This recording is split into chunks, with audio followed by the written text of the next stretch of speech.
The answer is no. So as the young people, we need to understand our history. And someone who asked about something in their villages, we have elders, and we have leaders really in all these places that are very much willing to actually guide us, the young people. But at times, because sometimes, I don't know if it's ego, I don't know, as young people, we tend to be around people maybe that think like us, and we want to associate with people that agree with whatever we always think or plan to do. So I believe it's a very nice idea of having peace ambassadors, because it is something very, very important. Because sometimes you actually see some of our colleagues and you think they do these things because they know, yet in actual sense, they actually don't know what they are doing. They are not properly guided. Therefore, it's a very, very nice idea, and I believe if we took that up, it would make a very, very big change in such times, especially. Interesting. Thank you so much. Peace ambassadors, one of the recommendations. Now, the question should be, will they expect payment, or is it voluntary? And are you willing to be a voluntary peace ambassador? Because young people are very tricky, by the way. They will start asking, I need Chigati, you need to pay me, I cannot just talk about peace. So as a young person out there, please be a vehicle of peace. Do it voluntarily. We are all looking at how we can live peacefully with one another. And as I get to Ruth, maybe, let me get a question. If you could respond to this question in terms of how can youth that are unemployed resist being used for election violence? Well, and then maybe also hate speech, yes. Well, I can say violence is not the solution. It's not going to give you a job that you don't have. However, as I said earlier, maybe unemployment is the conflict that you have at the moment. But there are other two steps, the gap and the cooperation. So the gap that you need to bridge is between you and where to find the job. Then the cooperation is also to determine you really, really want the job and a specific kind of job, but what is available. So it goes back to first starting small.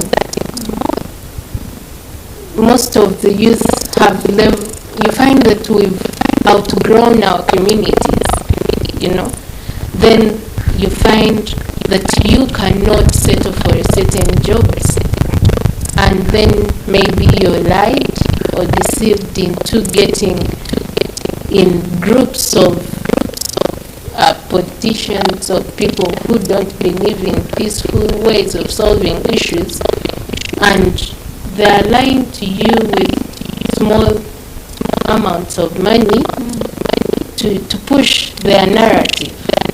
And at the end of the day, the consequences will reflect back to you as an individual and not the other people. Because most of the time, these other people who are pushing you have a backup plan. So I think you should focus more on how to get yourself out of the unemployment status and seek for whatever available ventures are available for you to get employed. Allow what is available and grow with it to the kind of level you want to be. Then when we talk about hate speech, I think it goes back to confidence. Discovering yourself.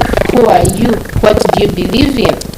So if I believe in a certain candidate or ideology of a certain person or political setup of a particular party, you should be able to defend it with your entire thoughts, and so you shouldn't be bothered by what other people say or think about you, because the more you get into the thinking or the believing, then you're likely to go into depression. Then on top of unemployment, you're adding depression also.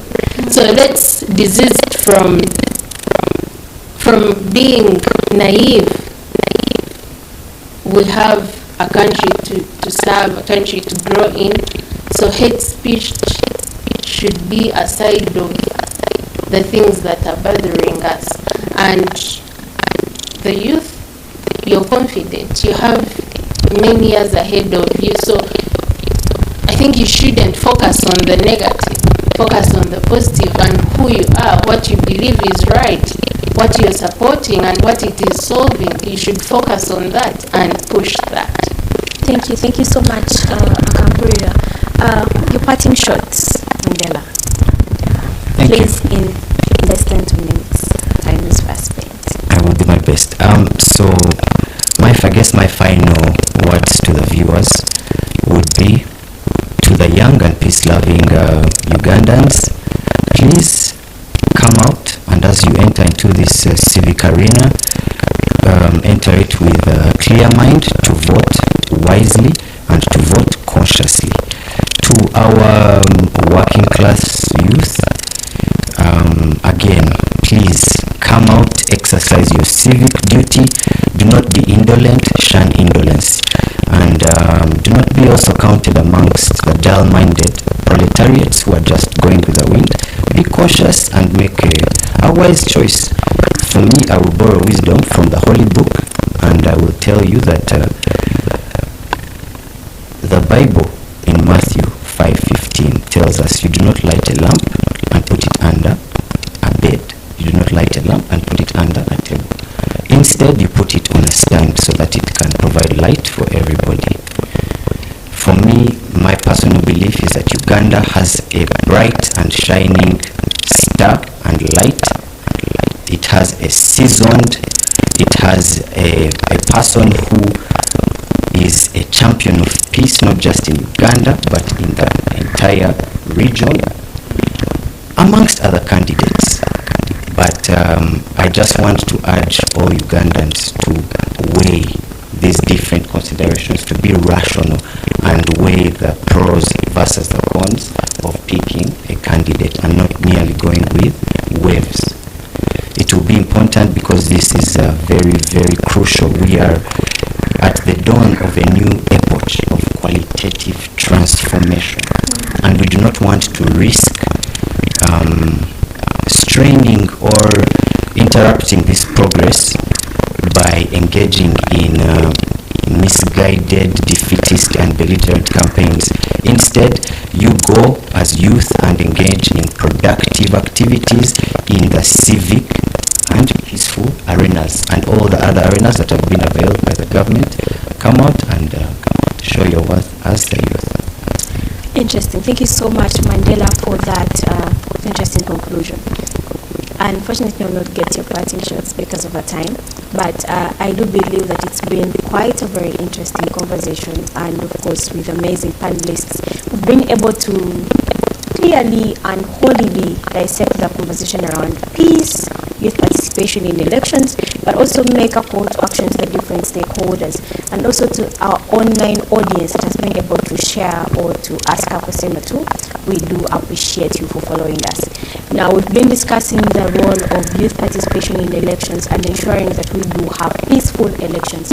Peace might mean different things to you, but we do hope that it is at least fair to your neighbor. It is at least fair to the person next to you.